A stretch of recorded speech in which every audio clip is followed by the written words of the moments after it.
आइए समझते हैं aim and objective of risk assessment. Risk assessment क्यों करते हैं, इसका एम एंड ऑब्जेक्टिव क्या है। तो the action that need to be taken following a risk assessment should be based on the relative level of risk. तो risk assessment जो है क्या एक्शन लेना है इसके बारे में बताता है, क्या रिस्क है और क्या एक्शन ले ताकि वो कंट्रोल हो जाए। तो रिस्क असेसमेंट ये क्लियर बता देता है। तो ये हमारा इसका ऑब्जेक्टिव यही रहता है कि ताकि हमें पता चल जाए कि किस तरह का कंट्रोल मेजर, किस लेवल का कंट्रोल मेजर यहाँ पे चाहिए ताकि हम काम कर पाए। और लेवल ऑफ रिस्क भी बताता है। The risk assessor make a judgement of what the most likely outcome will be, harm, severity and likelihood. ये दोनों पता करता है रिस्क असेसमेंट, और जजमेंट करता है और फिर इसको कंट्रोल करता है। तो यही ऑब्जेक्टिव होता है जनरली कि हम कैसे कंट्रोल करेंगे उसमें हार्म्स और लाइकलीहुड यानी सिवियरिटी, और दोनों को फाइंड आउट करके। एडिक्वेट रिस्क असेसमेंट क्या होता है, मतलब कैसे मानेंगे कि ये रिस्क असेसमेंट जो है सही है, एडिक्वेट है इस काम के लिए। तो इसको जानते हैं, आइए। Who should be responsible for risk assessment. तो सही आदमी अगर रिस्क असेसमेंट नहीं करता है तो एडिक्वेट नहीं होगा। सारे सारे हजार रिस्क उसमें आइडेंटिफाई अगर नहीं होते हैं तभी वो एडिक्वेट नहीं होगा। तो इसमें किसकी रिस्पॉन्सिबिलिटी किसकी है, कौन रिस्पॉन्सिबल है रिस्क असेसमेंट के लिए। तो एम्प्लॉयर जो है ओवरऑल रिस्पॉन्सिबल है, जो भी उस कंपनी का मालिक है वही ओवरऑल रिस्पॉन्सिबल है कि आपके साइट पे, मैंने उसके साइट पे रिस्क असेसमेंट हो। अदरवाइज वो चाहे तो किसी को दे भी सकता है, डिपार्टमेंटल मैनेजर को, कि ये आपकी रिस्पॉन्सिबिलिटी है। तो रिस्पॉन्सिबिलिटी में be delegated to department manager. अब ये यहाँ पे ट्रांसफर हो गया। Must be a clear reporting structure to report on progress and on any important findings. एक क्लियर रिपोर्टिंग होना चाहिए। अगर कुछ रिस्क असेसमेंट फाइंडिंग आता है तो रिपोर्टिंग का एक क्लियर जो है स्ट्रक्चर होना चाहिए, किसको बोलेगा, कौन करेगा, ऐसा। उसके बाद who should undertake the risk assessment, कौन रिस्क असेसमेंट करना चाहिए। तो someone with the competent to do, they must, जो कॉम्पिटेंट हो, जिनके पास नॉलेज, एक्सपीरियंस, ट्रेनिंग और एबिलिटी हो, वही करेगा रिस्क असेसमेंट। क्योंकि नॉलेज एक्सपीरियंस नहीं है तो उसे पता ही नहीं चलेगा क्या रिस्क है यहाँ पे। तो आइए पहला पॉइंट देखते हैं।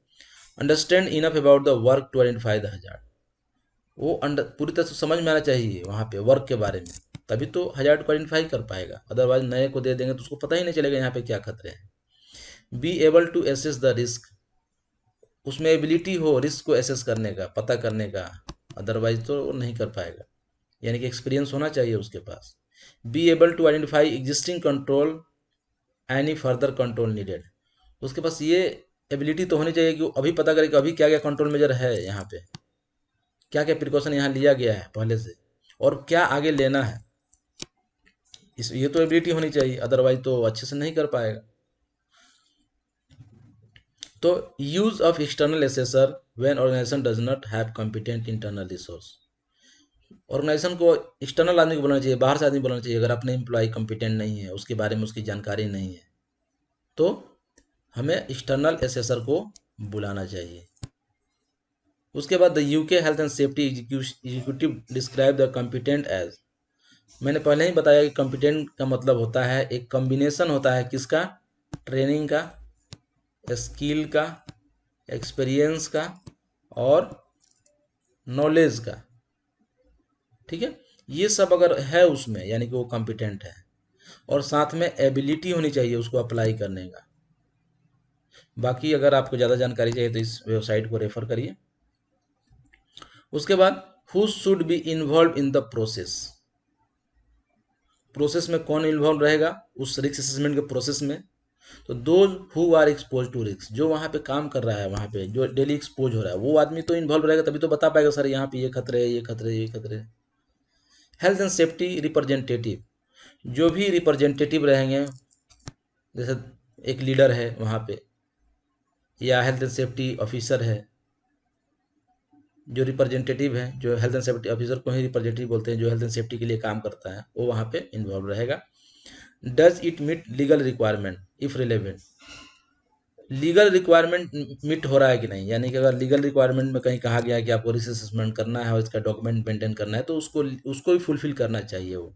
The purpose from legal point of view is to help determine the measure that should be taken to comply with relevant health and safety law. तो इस तरह का रिस्क असेसमेंट होना चाहिए ताकि जो लीगल रिक्वायरमेंट कर रहा है, जो वहाँ की गवर्नमेंट ने लॉ बनाया है कि हाँ रिस्क असेसमेंट करना है, अगर कहीं फॉर्मेट भी डिसाइड किया है तो उसी तरह से करना चाहिए ताकि वो भी फुलफिल हो, साथ में हमारा काम भी फुलफिल हो जाए। Does it identify all significant hazard, अब रिस्क असेसमेंट कैसे मालूम चलेगा कि सारे हजार्ड्स को आइडेंटिफाई कर लिया, इसके लिए कहाँ से इन्फॉर्मेशन लाएगा, सोर्स ऑफ इन्फॉर्मेशन कहाँ से आएगा, कैसे मालूम चलेगा कौन कौन सा खतरे हैं उसमें। अगर एक आदमी एसेस कर रहा है तो पूरी तरह से पता करने के लिए उसको कहाँ से इन्फॉर्मेशन लेगा। मैंने बताया था पहले भी कि दो तरह के इन्फॉर्मेशन होते हैं, इंटरनल एक्सटर्नल, लेकिन हम वहाँ पे जब काम कर रहे हैं तो ये दोनों कंसिडर करेंगे। तो assessor might find result useful from worker involve in the task, worker से पता कर सकता है बताओ क्या क्या खतरे यहाँ पे हैं। Relevant legislation and appropriate guidance, कहीं कुछ लेजिस्लेशन या कुछ लॉ बना हुआ है उसके ऊपर की गार्ड लगाना है, चाहे यहाँ पे इस तरह का सेफ्टी डिवाइस लगाने हैं तो वहाँ से गाइडलाइन पढ़ सकता है, appropriate guideline. Manual produced by equipment, बहुत सारे इक्विपमेंट मैनुअल आता है, उसमें मैनुअल पढ़ेगा कि भाई इसमें क्या खतरे हैं, किस तरह का प्रिकॉशन लिया जाना चाहिए, जो कि मैन्युफैक्चरर या सप्लायर उसको देता है, तो उससे भी इंफॉर्मेशन मिल सकता है। इंफॉर्मेशन फ्रॉम ट्रेड एसोसिएशन, जो ट्रेड एसोसिएशन है वहाँ से इंफॉर्मेशन मिल सकता है। And insurance companies, insurance company जो है इंफॉर्मेशन दे सकती है। इज इट करेंट, अब रिस्क असेसमेंट क्या है कि एक बार बना दिए तो पूरे लाइफ टाइम चलेगा कि करेंट चाहिए। तो रिस्क असेसमेंट जो है आपको risk assessment should be reviewed on frequent basis, एक खास समय में उसको रिवाइज करना चाहिए, ये जनरली एनुअली होता है, to see they are still valid और रिवाइज इफ नेसेसरी। अगर कुछ रूटीन एक्टिविटी है तो उसको एनुअली जो है हम लोग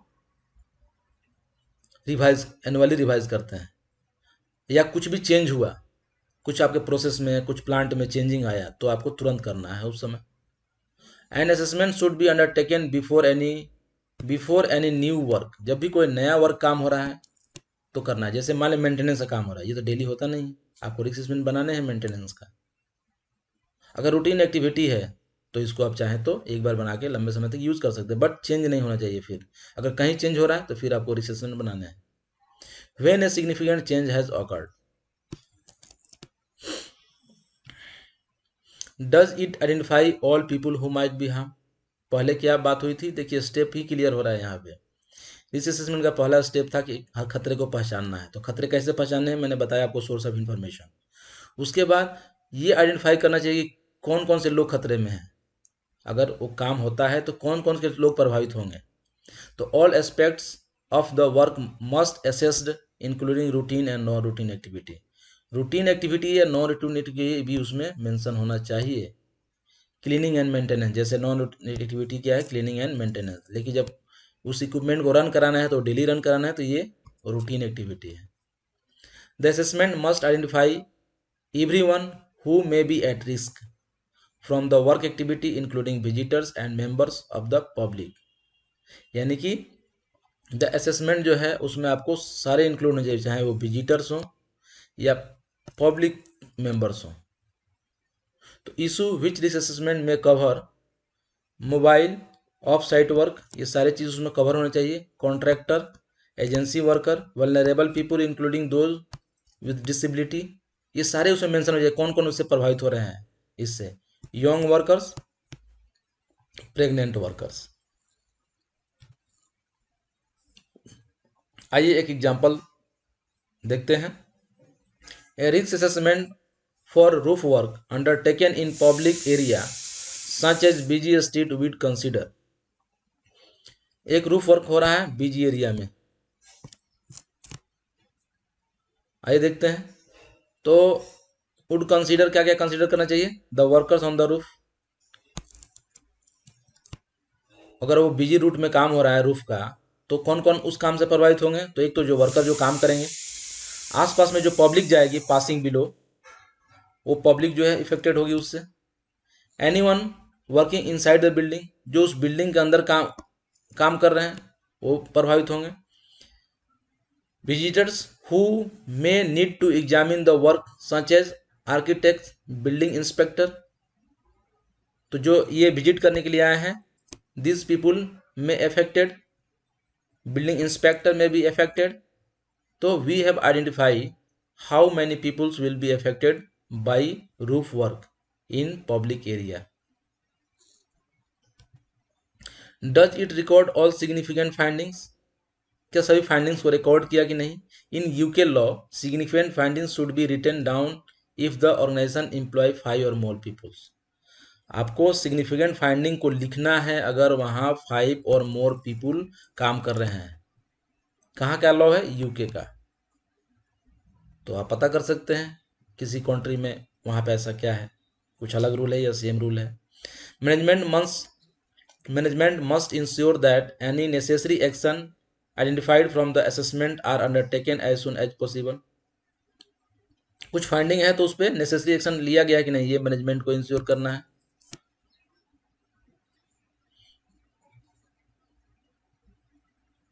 रिस्क असेसमेंट रिकॉर्ड, अब आपको रिकॉर्ड रखना है इसका। The HSE advise that the records should show that a paper check of the hazard was made. तो रिकॉर्ड में हम ये दिखाता है कि हमने हजार्ड्स को चेक कर लिया। Those who may be affected, ये भी हमने चेक कर लिया। Employer dealt with all obvious significant hazard taking into account the number of people who could be involve. साथ में the precaution are reasonable and the making risk low, precaution जो है reasonable है और रिस्क को हमने लो कर दिया है। Is the specific risk assessment required, कहीं हो सकता है कि स्पेसिफिक रिस्क असेसमेंट रिक्वायर्ड हो, जैसे एग्जांपल्स वहाँ पे कोई हजार्डस सबस्टांस यूज किया रहा, उसके लिए स्पेसिफिक रिस्क असेसमेंट चाहिए। एक्सपोजर टू वाइब्रेशन हो रहा है क्या, मैनुअल हैंडलिंग एक्टिविटी है क्या, use of display screen equipment है क्या, तो इसके लिए स्पेसिफिक रिस्क असेसमेंट बनाया जाता है। एग्जाम्पल देखते हैं।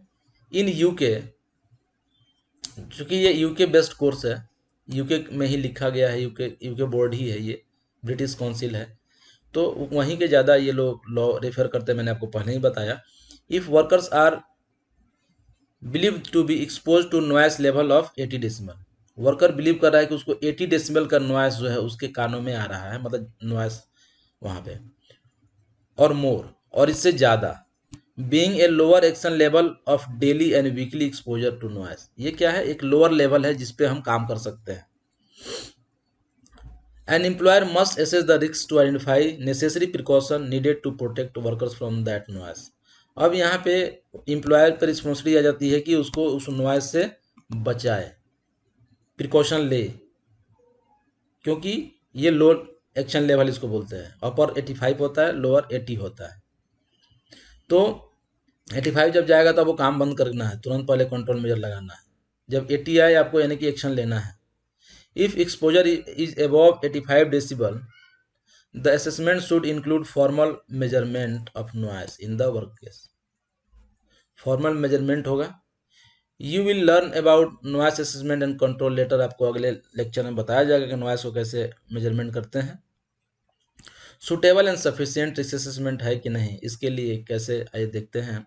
Risk assessment should be suitable and sufficient, और इन अदर वर्ड एडिक्वेट होना चाहिए। या तो सुटेबल सफिशिएंट, इसी को एक और वर्ड है जो कि एडिक्वेट बोलते हैं।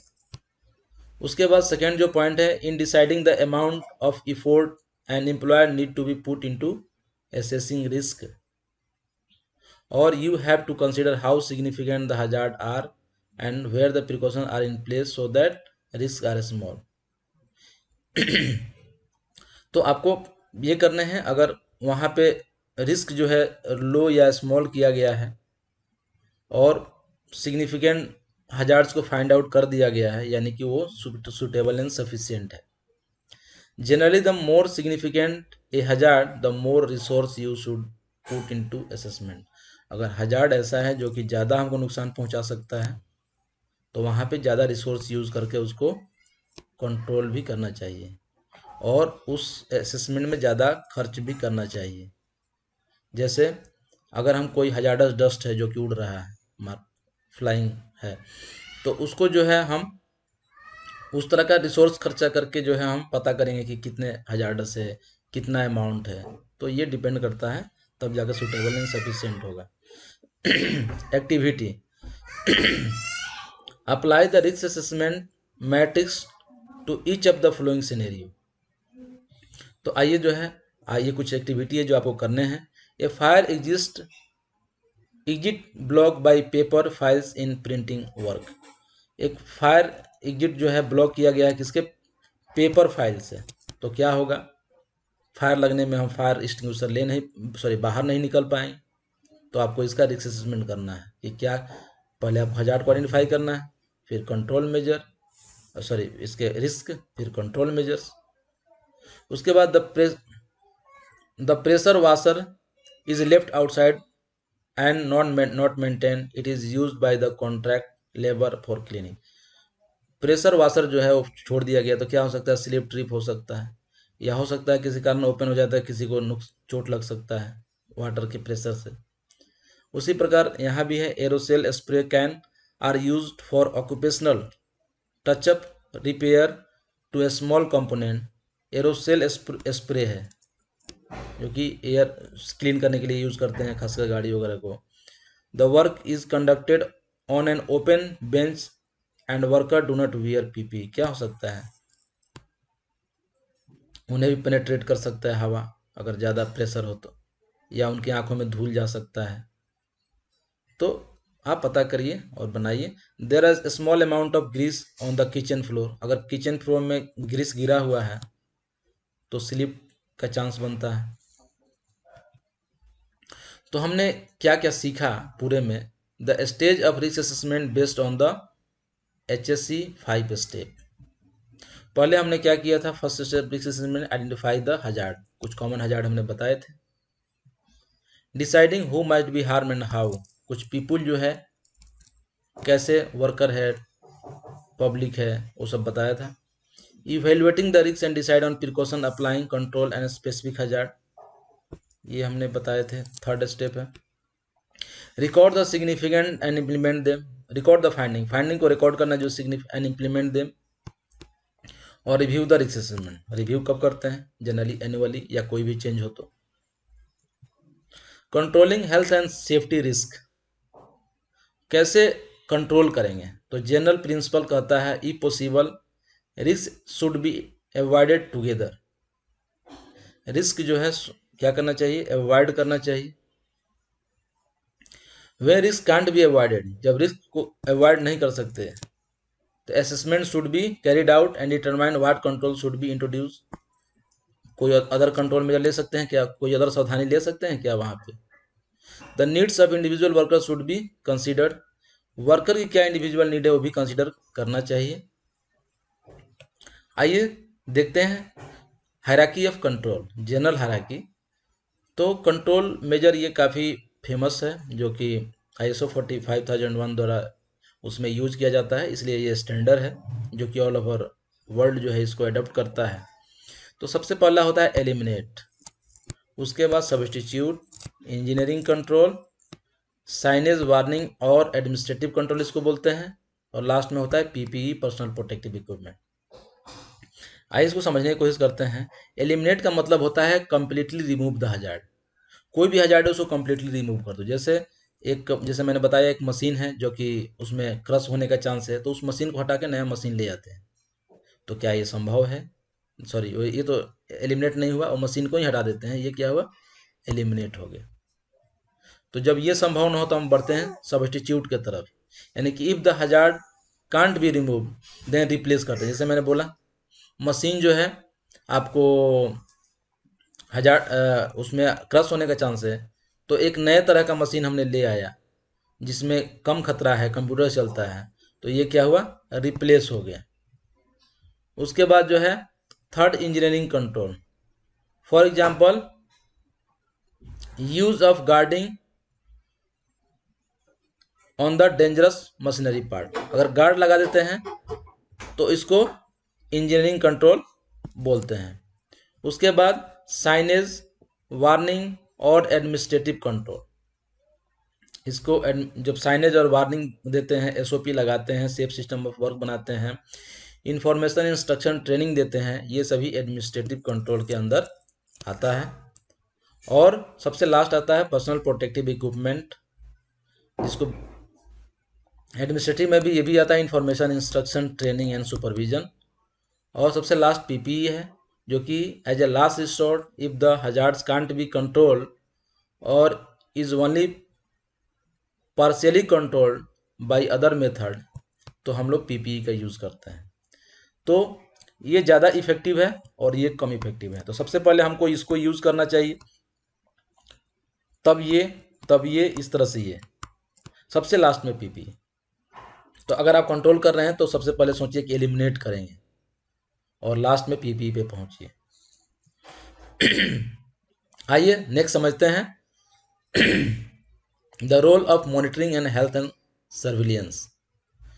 तो मॉनिटरिंग करना है हमें कि कितना नुकसान पहुंच रहा है किसी खतरे से।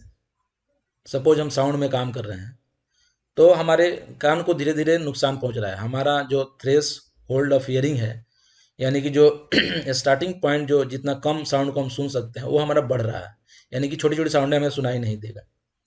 तो कितना डैमेज हो रहा है कैसे मालूम चलेगा कान को? तो इसके लिए तो हमें टेस्ट कराने पड़ेंगे, जिसको हम बोलते हैं ऑडियोमेट्री टेस्ट। और ऑडियोमेट्री टेस्ट आपको बताएगा कि आपका कितना शिफ्ट हो गया, मतलब कि अब आपका इतना नो लेवल का नॉइस आपको सुनाई नहीं देगा, नो लेवल का साउंड आपको सुनाई नहीं देगा।